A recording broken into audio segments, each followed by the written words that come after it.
only the sounds of the morning. When we arrived, there were no guards, no workers.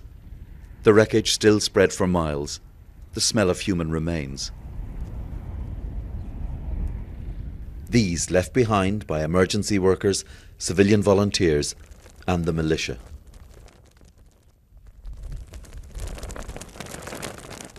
A place open to any who pass by.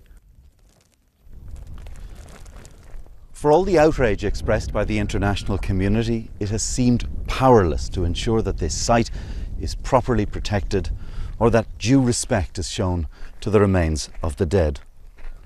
With the war escalating, it becomes ever more difficult to ensure that there is a credible investigation. Australia has offered to send police to protect investigators who are waiting in government-held territory. And then, at mid-morning, a sight so familiar in war zones, those who'll cross any front line for the sake of humanity. The International Red Cross arrived with a clear mission.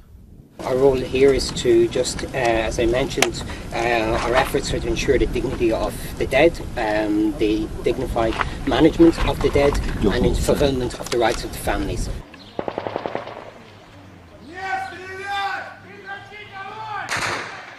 But fighting is still going on nearby.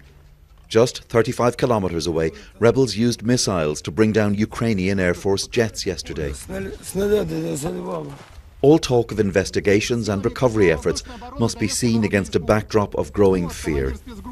A major challenge for European observers who've been the most frequent visitors to the crash site. Is anybody in control?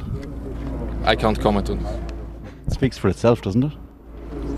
Leave it at that, I think. Do you think we're moving closer?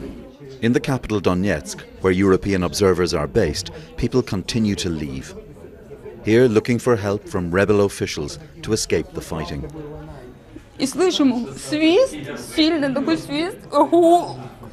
We heard a whistling noise and then someone said, "Get down, Olga told me. I lay on my child to protect him and the blast lifted us off the ground. In the hands pressed to windows of buses taking refugees to Russia is the story of the war.